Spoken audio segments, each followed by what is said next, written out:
Hello students, welcome to my class. এই ভিডিওত আমি আলোচনা কৰিম স্থানাংক জ্যামিতি সপ্তম অধ্যায় ক্লাস 10 ৰ যি সকল ছাত্ৰ ছাত্ৰীয়ে ভাবিছা যে স্থানাংক জ্যামিতিত HSLC-ত যাতে সম্পূৰ্ণ প্ৰশ্নৰ উত্তৰ কৰিব পাৰো তেনেহলে এই ভিডিওটো তোমালোকৰ বাবে হ'ব। এই ভিডিওটোৰ আলোচনা সম্পূৰ্ণ ৰূপে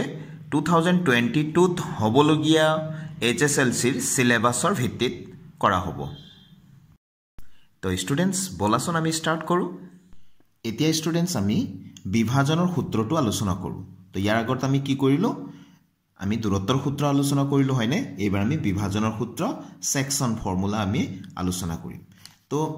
এনেকুৱা ধৰণে যে দুটা বিন্দু আছে A আৰু B, ইয়াৰ স্থানাংক যেনিবা x1 and y1 আৰু ইয়াৰ স্থানাংক যেনিবা x2 and y2, ঠিক আছে? এই দুটা বিন্দু যদি এডাল ৰেখাখণ্ডৰ এনেকে সংযোগ কৰি দিয়া যায়, তো এডাল আমি এনেকে সংযোগ কৰি দিলে এডাল ৰেখাখণ্ড পালো হয়নে? তো অন্য এটা ইয়াত যদি আমি এনেকে কাটি দিও, এই কাটি দিয়া বিন্দুটোৰ নাম ধৰিলো P। তো ইয়াক এটা অনুপাতত ভাগ কৰিব, এফালে অকমান থাকিব এফালে অকমান থাকিব হয়নে? তো এই কিবা এটা অনুপাতত ধৰি লৈছো m1 আৰু m2, অনুপাতটো ধৰি লৈছো m1:m2। সহজভাৱে বুজিবলৈ যদি এটো যদি 5 cm আছিল, ঠিক আছে? তো ইয়াক যদি আমি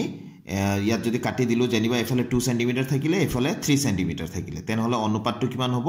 2:3, ঠিক আছে? তো আমি তো নাজানো কিমান হ'ব, হেকাৰণে আমি চলক লৈ লৈছো m1 আৰু m2 বুলি, ঠিক আছে? তো m1 m2 অনুপাতত যদি এই p বিন্দুটোৱে যদি এই ab ৰেখাখণ্ডক যদি ভাঙি দিয়ে বা যদি কাটি দিয়ে, তেনেহলে এই p বিন্দুটোৰ স্থানাংক আমি কেনেকৈ উলিয়াম? ধৰি লৈছো ইয়াৰ স্থানাংকটো x, y। তো এই x ৰ মানটো আমি কেনেকৈ নিৰ্ণয় কৰিব পাৰো, y ৰ মান কেনেকৈ নিৰ্ণয় কৰিব পাৰো, সেইটোৱে এই ফৰ্মুলাটোৱে বুজায়, বিভাজনৰ সূত্ৰটোৱে বুজাব, ঠিক আছে? তো যিকোনো দুটা বিন্দুক সংযোগ কৰা ৰেখাখণ্ডক কোনো এটা বিন্দুৱে যদি নিৰ্দিষ্ট এটা অনুপাতত যদি ভাগ কৰে, অনুপাতটো যদি দিয়া থাকে, তেনেহলে আমি সেই বিন্দুটোৰ স্থানাংক আমি সহজতে নিৰ্ণয় কৰিব পাৰো। সেইটোৱে হৈ গ'ল বিভাজনৰ সূত্ৰ। তো এই সূত্ৰটোক মই এনেকৈ লিখি লৈছো pxy, অৰ্থাৎ p বিন্দুটোৰ স্থানাংক আমি নিৰ্ণয় কৰিম। তো আমি সহজতে মনত ৰাখিবলৈ হলে কেনেকৈ আমি মনত ৰাখিব পাৰো মই সেইটো দেখুৱাই আছো। আমাৰ যেটো অনুপাত দিয়া থাকিব m1 আৰু m2, ইয়াক আমি প্লাস কৰি দিম, ঠিক আছে? তলত তাৰ পিছত মই ইয়াত লিখিছো m1 আৰু ইফালে লিখিছো m2, ঠিক আছে? আকৌ মই ইয়াত লিখিম তলত m1 plus m2। ইয়াত যেহেতু দুটা ভাগ আছে, ইয়াতো আমি দুটা ভাগ বনাব লাগিব, এটা x ৰ ভাগ আনটো y ৰ ভাগ। তো মই কি লিখিলো তলত হৰত m1 plus m2 লিখিলো, ইয়াতো m1 plus m2 লিখিলো, ওপৰত আকৌ m1 লিখিলো প্লাস m2 বুলি লিখিলো। মই এনেকৈ ব্ৰেকেটটো ক্লোজ কৰিছো। ইয়াতে কি লিখা নাই মই এতিয়া চাবা, ইয়াত m1 ৰ লগত মই পূৰণ কৰি দিম x2, চাবা 1 ৰ লগত 2 x2 আৰু m2 ৰ লগত x1 পূৰণ কৰিম, ঠিক আছে? ইয়াতে m1 ৰ লগত মই y2 পূৰণ কৰিম আৰু m2 ৰ লগত y1। সোৱাচোন এইটো হৈ গ'ল আমাৰ বিভাজনৰ সূত্ৰটো, x2 into m1 plus x1 into m2 by m1 plus m2, y2 into m1 plus y1 into m2 by m1 plus m2। সহজতে সো মই কেনেকৈ লিখি দিছিলো তেনেকৈ তোমালোকে লিখিব চেষ্টা কৰিবাচোন, বিভাজনৰ সূত্ৰটো তোমালোকৰ সহজতে মনত থাকি যাব। তো এইটো হৈ গ'ল আমাৰ বিভাজনৰ সূত্ৰটো। এতিয়া কিছুমান শৰ্ত আহে যে এই p বিন্দুটো যদি ab ৰ মধ্যবিন্দু হয়, ঠিক আছে? যদি মধ্যবিন্দু হয়, অৰ্থাৎ এইটো যদি 6 cm আছিল, আমি যদি এনেকুৱা ঠাইত ইয়াত আমি বিভাজন কৰো যৰ পৰা নেকি ইফালে 3 cm ইফালে 3 cm, মানে সমানে সমানে যদি ভাগ কৰিব পাৰো, তেনেহলে এই মধ্যবিন্দুটোৰ স্থানাংক আমি কেনেকৈ লিখিব পাৰো? তো এই সময় লিখি দিছো, যদি p বিন্দুটো ab ৰেখাখণ্ডৰ মধ্যবিন্দু হয়, তেন্তে p বিন্দুটোৰ স্থানাংক pxy হ'ব x1 plus x2 by 2, y1 plus y2 by 2। আমি স্থানাংক যেতিয়া লিখিম এই ব্ৰেকেটটো দিবই লাগিব, ঠিক আছে? চন্দ্ৰবন্ধনী আমি দিবই লাগিব। আৰু এটা শৰ্ত আছে, সোৱা ষ্টুডেন্টস, ভেৰি ইম্পৰ্টেন্ট, যদি p বিন্দুটোৱে ab ৰেখাখণ্ডক k:1 অনুপাতত ভাগ কৰে, চাবা অনুপাতটো সোৱা দিয়া আছে, এটা এফালে এটা বুলি কৈ দিছে আৰু ইফালে চলক আছে, k:1 অনুপাতত ভাগ কৰে, তেন্তে সেই p বিন্দুটোৰ স্থানাংক আমি এই ধৰণে উলিয়াব লাগিব, x2 into k plus x1 by k plus 1। আগতে m1 m2 থাকোতে m1 plus m2 লৈছিলো, এতিয়া k আৰু 1 আছে যেহেতু k প্লাস 1 লৈছো সো k প্লাস 1 ঠিক আছে এক নম্বৰ যেটো ফৰ্মুলা লিখিছিলো বিভাজনৰ তাৰ পিছত ইয়াতে আমি কি লিখিম ওপৰত লবত x স্থানাঙ্কৰ কাৰণে এইখিনি x2 * k plus x1 ঠিক আছে by k plus 1 y2 * k plus y1 k plus 1 1 to অকলখৰিয়া x1 to এটা অকলখৰিয়া y1 to অকলখৰিয়া x2 ৰ হৈতে k y2 ৰ হৈতে k তো সহজতে এই ফৰ্মুলা মনত ৰাখিব পাৰিবা তোমালোকে দুবাৰ মান লিখি লবা ঠিক আছে তো আমি প্ৰত্যেকটো ফৰ্মুলাৰে ইয়াতে এটাই ফৰ্মুলা বেলেগ বেলেগ ৰূপত আমি লিখিছো তো আমি আলোচনা কৰিছোন উদাহৰণ লৈ কিতাপৰ পৰা এটা উদাহৰণ লৈছো উদাহৰণ 6 পেজ নম্বৰ 203 তাত আছে চাই লবা তোমালোকে 4, আৰু 8,5 বিন্দু সংযোগী ৰেখাখণ্ডক 3:1 অনুপাতত অন্তৰ্বিভক্ত কৰা বিন্দুটোৰ স্থানাঙ্ক নিৰ্ণয় কৰা ঠিক আছে তো আমি যেটো বিভাজনৰ সূত্ৰ আছিল প্ৰথমটো হেতু দিয়ে আমি কৰিম ইয়াক ঠিক আছে তো আমি ধৰি লৈছো ইয়াতে সলিউশন অৰ্থাৎ সমাধান স্টাৰ্ট কৰিছো তো ইয়াত আমাক কি লাগিছিলে x1 y1 হয়নে আৰু কি লাগে x2 y2 আৰু কি লাগে m1 m2 ফৰ্মুলাটো তোমালোকে চাবা এইকেটা আছে আননোন তো x1 y1 কৰপা পাম প্ৰথম বিন্দুটো 4 - 3 কমা কমা দিছো আৰু x2 y2 ক'ত পাম দ্বিতীয় বিন্দুটো 8 আৰু 5 কমা কমা দিলো m1 m2 কোনটো আছিল অনুপাতটো হয়নে তো ইয়াতে 3 আৰু 1 আছে তো স্টুডেন্টস মই ইয়াত লিখি লৈছো এতেকে নিৰ্ণয় বিন্দুটোৰ স্থানাঙ্ক হ'ব ফৰ্মুলাটো মই লিখি ললো যেনেকৈ আছিল তেনেকৈ হয়নে এতিয়া মই মানকেটা পাতি দিম এতিয়া সবা মই মানকেটা পাতি যাম প্ৰথম আছিল ব্ৰেকেট m1 + m2 কি আছে 3 + 1 একেবাৰে সহজ x2 মানে কি আছে চাই লোৱা 8 আছে ইনটু m1 মানে কি আছে সোৱা 3 তো ইনটু 3 মাজত আছে প্লাস চিন দিম x1 মানে কি আছে 4 ইনটু m2 মানে 1 তো এটো 1 আকৌ এটো মাজত কমা আছে কমা দিলু এতিয়া আছে y2 m1 অৰ্থাৎ y2 * m1 y2 মানে ছিল 5 ঠিক আছে ইনটু m1 মানে আছে 3 ঠিক আছে তাৰছত আছে প্লাস তাৰছত y1 মানে আছিল -3 তো ব্ৰেকেট দিব লাগিব -3 লিখিলো ঠিক আছে ইনটু m2 মানে 1 ঠিক আছে তাৰছত এটো ব্ৰেকেটটো ক্লোজ কৰিব লাগিব ইয়াত ব্ৰেকেট অৰ্থাৎ এই প্ৰথমখিনি হৈ গল x স্থানাঙ্ক আৰু এইখিনি হৈ গল y স্থানাঙ্ক এতিয়া আমি হিসাবটো কৰি দিওছুন ঠিক আছে তো আমি ইয়াত পাম তলত কি পালো 3 + 1 4 8 3 = 24 plus 4 1 = 4 তাৰ পিছত ইয়াত পালো 3 + 1 4 5 3 = 15 এটো প্লাস মাইনাস হ'ব 3 1 = 3 ঠিক আছে তো তোমালোকে তলে তলে কৰি যাবা মই ইয়াতে কৰি দি আছো এতিয়া তলতো 4 আছে 24 + 4 28 হৈ গল ঠিক আছে আৰু ইয়াত 15 - 3 কিমান হৈ গল 12/4 এতিয়া আমি কাটিব পাৰো হয়নে কটাকটি কৰিব পাৰো 4 7 = 28 4 3 = 12 তো আমি পাই গলো আনসাৰটো 7,3 ঠিক আছে তোমালোকৰ কিতাপৰ পেজ নম্বৰ 204 থকা 204 থকা এটা উদাহৰণ লৈ লৈছো ভেৰি ইম্পৰ্টেন্ট উদাহৰণ আগতে পৰীক্ষাত আহিছে উদাহৰণ 8 নম্বৰটো কৈছে ইয়াতে a 2, আৰু b -7,4 বিন্দু দুটা সংযোগ কৰা ৰেখাখণ্ডক সমত্ৰিখণ্ডিত কৰা বিন্দু কেইটাৰ স্থানাঙ্ক নিৰ্ণয় কৰা ঠিক আছে অৰ্থাৎ প্ৰশ্নটো ধৰিব পাৰিছানে বাৰু a আৰু b বিন্দু দুটা আছে ঠিক আছে এটো a বুলি কলো এটো b এটো সংযোগ কৰিলে এডাল ৰেখাখণ্ড পাও হয়নে a বিন্দুৰ স্থানাঙ্ক দিয়া আছে 2, -2 আৰু b বিন্দুৰ স্থানাঙ্ক দিয়া আছে -7,4 সমানে তিনি খণ্ড কৰিব লাগে মানে সমত্ৰিখণ্ডিত কৰা সমত্ৰিখণ্ডিত মানে তিনিটা সমান সমান টুকুৰা সৃষ্টি কৰিব লাগে তো ধৰি লৈছো ইয়াত এটো কোৰ হল ইয়াত এক ঘাপ কৰা হল ইয়াত এটা ঘাপ ধৰি লৈছো p আৰু q অৰ্থাৎ সমত্ৰিখণ্ডিত মানে এটো যদি 2 সেন্টিমিটাৰ আছে এটো 2 সেন্টিমিটাৰ হ'ব লাগিব এফালেও কিমান হ'ব লাগিব 2 সেন্টিমিটাৰ হ'ব লাগিব ঠিক আছে সমানে তিনি ভাগ হ'ব লাগিব যদি p আৰু q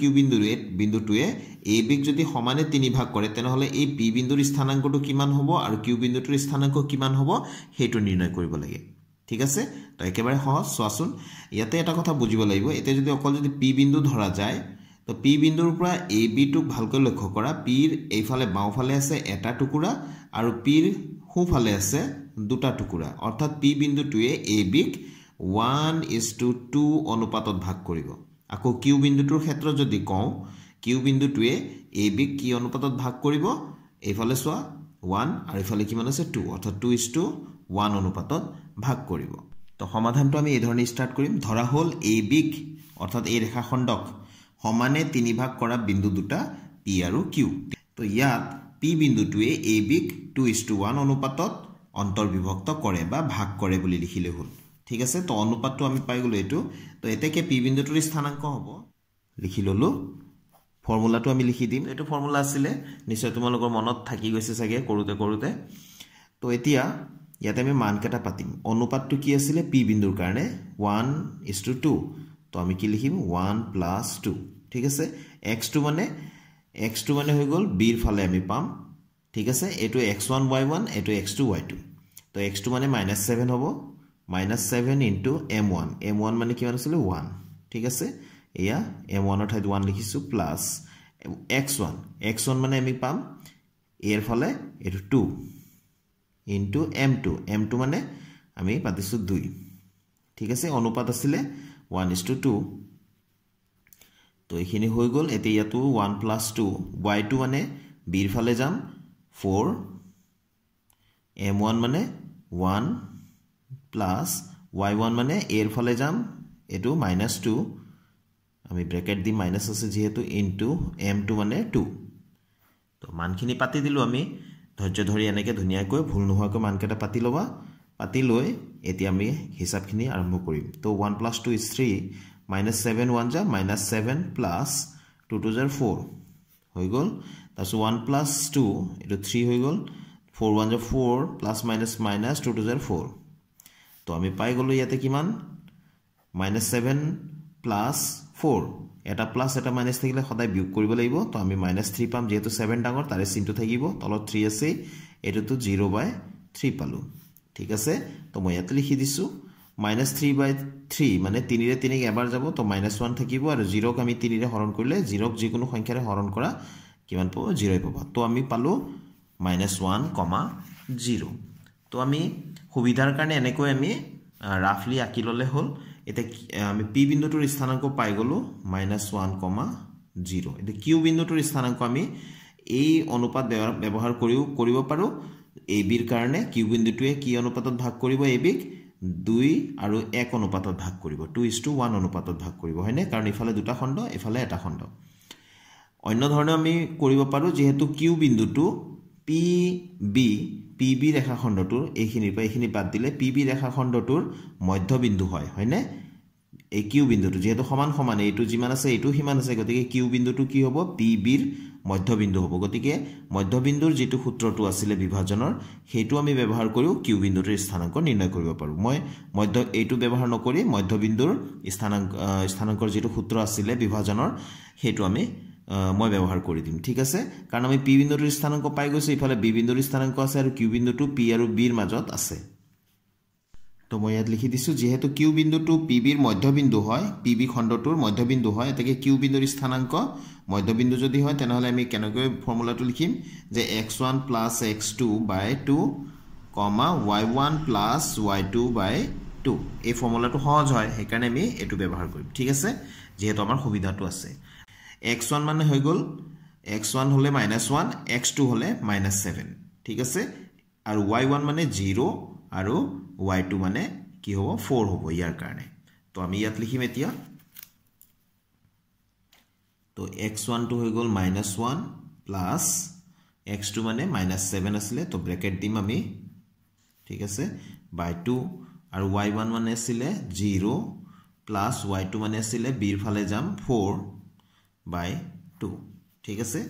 তো এতিয়া -1 -7 প্লাস হলে কিমান হৈ যাব -8 আৰু তলতো 2 আছে আৰু 0 টো বাদ দিয়া 4/2 পালো তো এটো দি আমি কাটিম 2 4 যায় 8 ইয়াতে আমি পালো 2 2 যায় 4 তো আমি কিমান পালো -4, 2 এটো হৈ গল আমাৰ আনসাৰটো এটা আনসাৰ এটো আৰু আনটো আনসাৰ হৈ গল এটো ঠিক আছে তো এতিয়া ষ্টুডেন্টস আমি পেজ নাম্বাৰ 205 ত থকা আন এটা আমি উদাহৰণ লৈছো উদাহৰণ 9 ইয়াত দি আছে 5,6 আৰু -1, -4 বিন্দু দুটা সংযোগ কৰা ৰেখাখণ্ডক y অক্ষই কি অনুপাতত ছেদ কৰে উলিওৱা তদুপৰি ছেদবিন্দুটোৰ স্থানাংক নিৰ্ণয় কৰা ষ্টুডেন্টস মনত ৰাখিবা যদি আমাৰ প্ৰশ্নটো হয় যে কি অনুপাতত ভাগ কৰে এনেকুৱা ধৰণৰ যদি প্ৰশ্ন হয় তেনেহলে আমি এই ফৰ্মুলাটো ব্যৱহাৰ কৰিম ইয়াতে লৈছো যে p বিন্দুটোৱে ab ৰেখাখণ্ডক k:1 অনুপাতত ভাগ কৰে এই ইয়াৰ কাৰণে ফৰ্মুলাটো যে লিখা হৈছে এই ফৰ্মুলাটো আমি ব্যৱহাৰ কৰিম x2 * k + x1 / k + 1 y2 * k + y1 / k + 1 তো কি অনুপাতত ভাগ কৰে বুলি ক'লে k:1 অনুপাতত ভাগ কৰে বুলি আমি ধৰি লম এতিয়া ষ্টুডেন্টস আমি প্ৰশ্নত যেনেকৈ দিয়া আছে সেই ধৰণে আমি সমাধানটো ষ্টাৰ্ট কৰিম সো ধৰা হল y অক্ষৰ ওপৰত থকা বিন্দু 0, y এ এটো স্থানাংকটো লিখিছো নাম সাম দিয়া নাই আৰু 5,6 আৰু -1, -4 বিন্দু দুটাক সংযোগ কৰা ৰেখাখণ্ডক k:1 অনুপাতত ছেদ কৰে গতিকে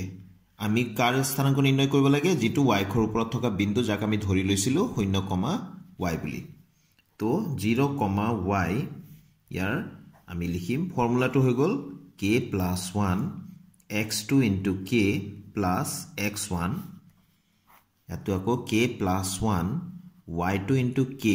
+ y1 এটো হৈ গল আমাৰ ফৰ্মুলা এতে আমি মানকেটা আমি পাতি দিম ঠিক আছে তো এতিয়া k + 1 to k + 1 এ হ'ব x2 মানে কি আছিল দুটা বিন্দু দিয়া আছিল প্ৰথম বিন্দুটোত সদায় x1 y1 বুলি ধৰিম পিছৰ বিন্দুটো x2 y2 বুলি ধৰিম ঠিক আছে তো x2 মানে কি হৈ গল -1